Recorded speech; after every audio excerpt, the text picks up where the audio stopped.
अस्सलाम वालेकुम, मैं हूं अली आसिफ और आप देख रहे हैं प्रोग्राम हल्का नंबर।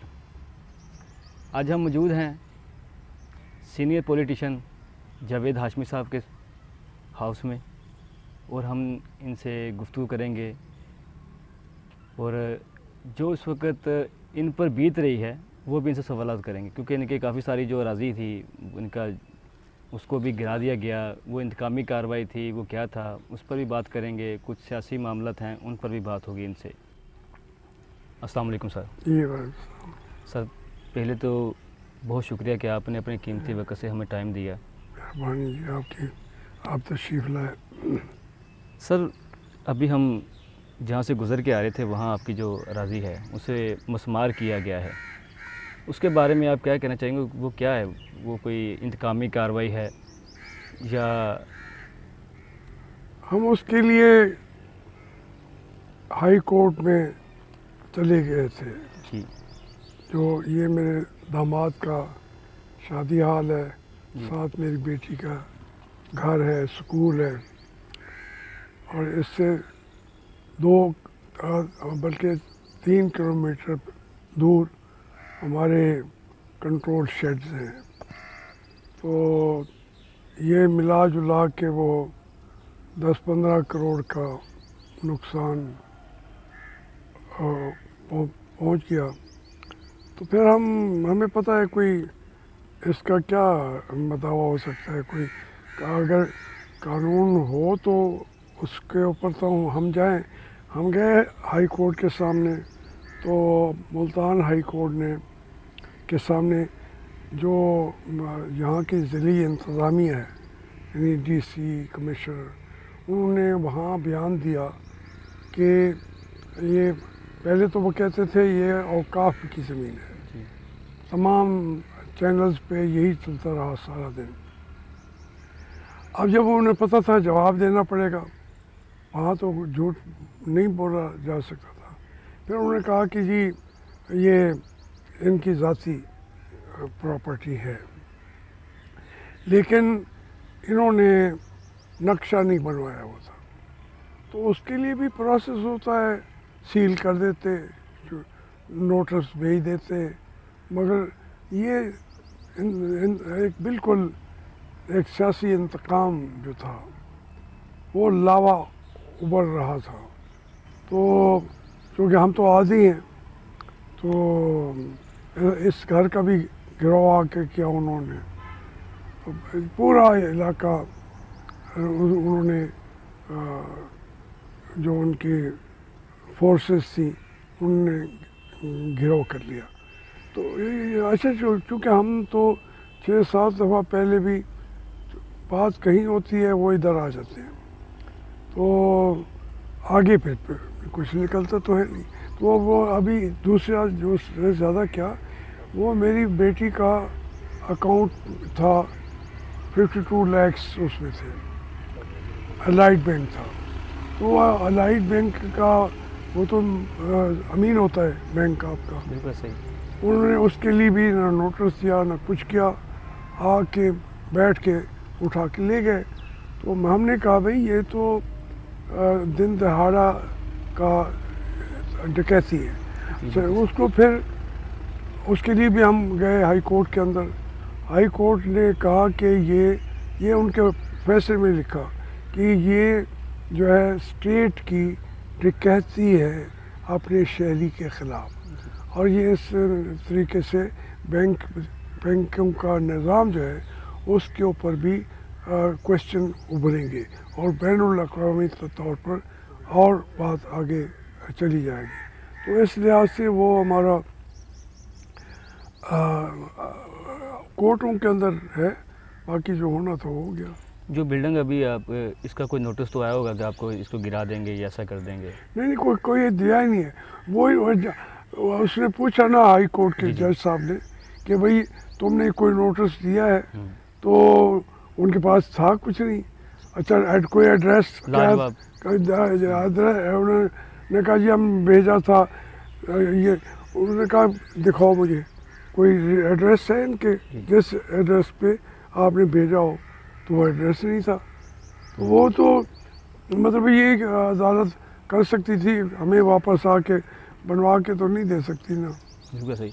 और ये भी हमें पता चला है कि जैसे ही ये बिल्डिंग गिराई गई है तो सामान था उसमें कराकरी का, वो बहुत ज़्यादा मैं तो वो भी निकालने नहीं दिया। नहीं नहीं, क्या निकालने का क्या, यहाँ पे तो मैं ये जो इंतहा कर दिया स्कूल का, सारे स्कूल के को फर्नीचर तोड़ दिया। अच्छा। हमारी जो वहाँ पे स्टाफ था उनके टेलीफोन छीन लिए और 10 घंटे स्कूल पे भी कब्ज़ा किए रखा। बच्चों का सामान था, मेरी बेटी का वहाँ एक साथ रेजिडेंशियल जगह है, घर है, तो वो सब उन्होंने मिलिया मेट करते गए। तो वो हमें पता था ये टोटली इंतकामी कार्रवाई नज़र आती है आपको। चलो, तो ये तो एक तरफ मामला रह जाता है। अभी इमरान खान साहब का एक हालिया बयान आया है जो उन्होंने एब्सोल्यूटली नोट के तौर पर अमेरिका को कहा है, वो अड्डे देने के हवाले से। उस पर आप क्या कहते हैं कि उनका बयान ठीक था, ये उनको कहना चाहिए था कि नहीं कहना चाहिए था? नहीं, मेरे ख्याल में बयान बिल्कुल सही है। यही हमारा मौक़िफ़ होना चाहिए और उसके जो बयान जो है वो हमारी कौमी पॉलिसी के मुताबिक है। लेकिन बदकिस्मती ये है कि इसमें बयानात हम देते रहे हैं, लेकिन अमेरिका को इनडायरेक्ट तरीके से आज भी शामूल साहब ने प्रेस कॉन्फ्रेंस की है तो वो उन्होंने एक रास्ता बताया है कि हमारा चूँकि कराची का एयरपोर्ट फलां उन्होंने निकलना है तो कहीं देना पड़ता है, नहीं देना पड़ता, तो वो ख़ुद ही उसकी तरदीद कर देते हैं। इसलिए वो पॉलिसी के ख़िलाफ़ बात आ जाती है कि एक दफ़ा कहा अड्डे नहीं दिए, अब ये कहेंगे छोटा सा हमने कराची का एयरपोर्ट दिया है। ये इसी तरीके से जो परवेज़ मुशर्रफ साहब ने किया था, उन्होंने कहा था कि हम ये इनके ड्रोन वगैरह का उड़ाने का भी हम जगह नहीं देंगे। फिर उन्होंने जैकबाबाद का दे दिया, फिर उन्होंने वहाँ पे गवादर के करीब वो इलाके दे दिए, पसनी दे दिया, जीवानी दे दिया। तो वो इस तरीके से ये अभी चूँकि ज़बानी कलामी बात जो है वो बिल्कुल सही है, यही बयान भी होना चाहिए, लेकिन स्टैंड भी तो होना चाहिए। बिल्कुल। तो अभी मतलब कि बहुत सारे लोग कहते हैं कि ये यू टर्न फिर से इमरान खान साहब ले लेंगे और किसी न किसी और तरीके से इसे अड्डे अमेरिका को दे देंगे। इस बारे में आपका मैंने अर्ज किया है ना कि वो और कोई वे ढूंढ लेते हैं इस मामले में। नहीं, ये बता रहा हूँ ना मैं कि यहाँ हमेशा यही होता रहा है। ठीक। जो अमेरिका का मौक़िफ़ है वो हमारी असाकिर पाकिस्तान को वो देते हैं और जो उनका कहा ना माने तो फिर उस हुकूमत को भी फिर अमेरिका हेल्प करता है कि कोई मार्शल लॉ आ जाए, कुछ आ जाए, अपनी मर्ज़ी क्या। और इमरान खान जो है उसने अपने 3 सालों के अंदर इतने यू टर्न लिए हुए हैं कि इस पर जो बड़ी क़यादत होनी चाहिए उसके ऊपर वो पूरा नहीं उतर रहे। तो इसलिए खदशात हैं कौम के, मेरे भी हैं कि ये अमेरिका के आगे एक दिन नहीं चल सकता हमारा। IMF का दबाव पड़ेगा, दूसरे पड़ेंगे, ये इन्होंने बदलने की कोशिश करनी है। लेकिन अब तक चूँकि बयान दिया है तो हम उसको अप्रिशिएट कर रहे हैं। तो बाकी यू टर्न तो लेना ही लेना है उन्होंने। तो अभी ये भी मामला चल रहा है कि फैटफ ने जो ग्रे लिस्ट में बरकरार रखने का फ़ैसला किया पाकिस्तान को, उसमें सिर्फ जो हमारे हुकूमती अरकान हैं उनके मुताबिक कि जो मनी लॉन्ड्रिंग है उसके हवाले से जो कवानीन पास करना था उसमें कोई कमी है, उसकी वजह से अभी तक फैटफ ने हमें ग्रे लिस्ट में रखा है। नहीं, वो ये नहीं कह रहे, बल्कि मनी लॉन्ड्रिंग के लिए तो सख्त से सख्त कानून होना चाहिए जी। क्योंकि मुल्क चल नहीं सकता कि आप पैसा जो है सारा बाहर भेज दें और या फिर दूसरे ज़रिए से वापस ले आएँ, कोई भी इसके अंदर आता हो। और इसकी तो मैक्सिमम सज़ा होनी चाहिए। और जो पाकिस्तान का सरमाया है वो भी वापस लेने के लिए कवानीन को सख्त करना चाहिए। यही वो कह रहे हैं, यही हम कह रहे हैं। तो इस तरीके से इसके ऊपर कोई बहुत बड़ा कंट्रोवर्सी नहीं है। और सर दूसरी बात ये भी है कि जो हुकूमती मामलात हैं, एक तरफ नून लीग है, पीपल्स पार्टी है, तो पीटीआई भी है। पीटीआई की जो इस मौजूदा हुकूमत है, इससे बहुत सारी अवाम नाखुश भी है, महंगाई के हवाले से। दूसरे मामला जो लॉकडाउन गुजरा है उसके हवाले से भी इमरान खान साहब को वो तनकीद का निशाना बनाते रहते हैं। तो अभी आप आने वाले जो इलेक्शन हैं, जो आने वाले इलेक्शन हैं, उनमें आप किस पार्टी को देखते हैं कि वो कौन सर्वाइव करेगी इस मामले में? देखिए, ये तो बड़ा वाज़ेह पैगाम मिल रहा है जी। हर इलेक्शन जो होता है वो कौन जीतता है? मुस्लिम लीग नून। सही। जो भी ज़िमनी इलेक्शन हुआ है, अभी ये सारकोट में हो रहा है, जी बिल्कुल। ये देख लीजिएगा। ये जब तक ये उसके अंदर, चूँकि ये एक इलेक्शन है, इसके अंदर उनकी मशीन जो है वो तो काम नहीं करती, पकड़े जाते हैं, पूरे मुल्क की नज़रें होती हैं। इसके बावजूद भी वो धांधली की जो मशीन है उसको मुतारिफ कराना चाहते हैं। मसलन हम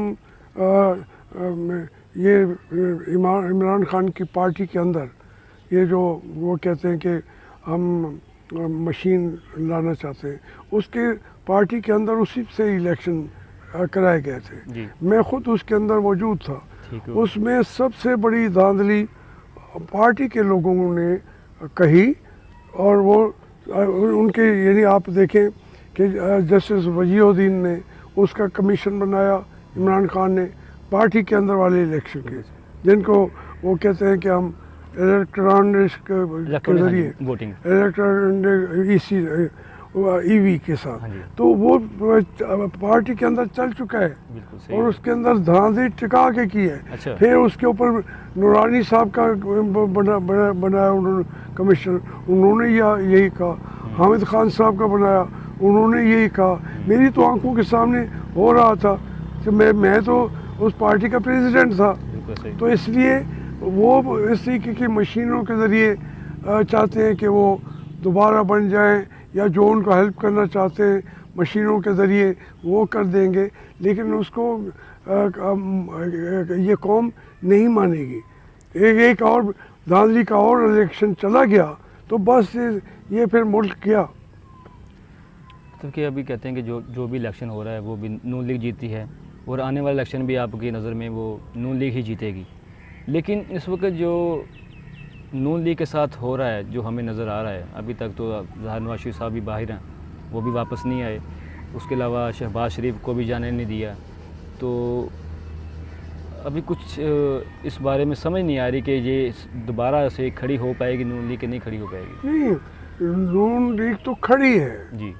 उसको गिराने के लिए निज़ाम बना रहे हैं। वो कभी कहते हैं कि एक और ज़्यादा महाज खड़े किए जाए, मुस्लिम लीग को तमाम चीज़ों में तनहा कर दिया जाए, लेकिन इसके बावजूद मुस्लिम लीग का इतना कंट्रोल है कि हर इलेक्शन पे वो जीत रहे हैं।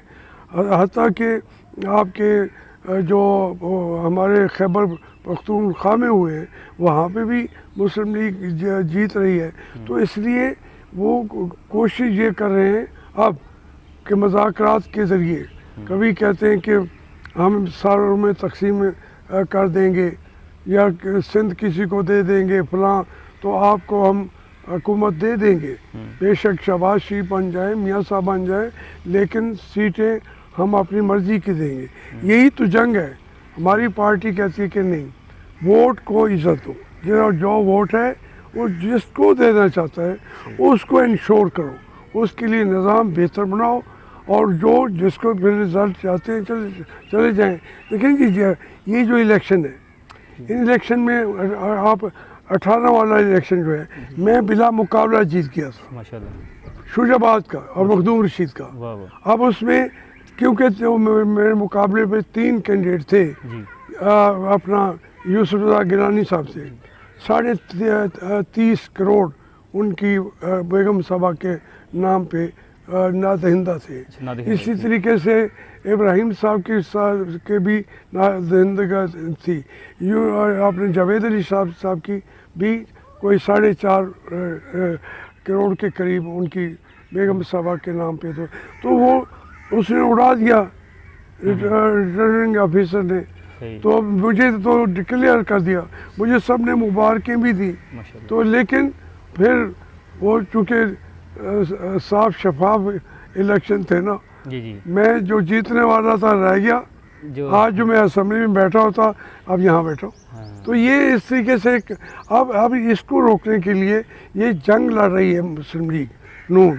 उनके लोगों को पकड़ा जाता है, उनको जेलों में डाला जाता है। अब सारे अभी तो गए ना, जी। निकल के कैसे हैं? अदालतों ने ऐसा ऐसा उनके हक में फैसला करना शुरू कर दिए। तो मुस्लिम लीग को कैसे खड़ी नहीं, वो तो खड़ी है, जो आप मारे वो खड़ी है, उसको गिराया नहीं जा सकता। यही इंशाल्लाह जो नतायज है इनको कबूल करने पड़ेंगे। ख़वातीन हज़रात, ये था हमारा आज का प्रोग्राम। आज हमने जावेद हाशमी साहब से कुछ सख्त सवाल भी किए, कुछ नरम सवाल भी किए, पीटीआई के हवाले से किए, नून लीग के हवाले से किए। उन्होंने बहुत अच्छे अंदाज में जवाब दिया और उनके साथ जो इंतकामी कार्रवाई हुई है उन्होंने उनको भी बयान किया। के साथ इजाज़त चाहूँगा। आपका होस्ट अली आसिफ। अल्लाह हाफ़िज़।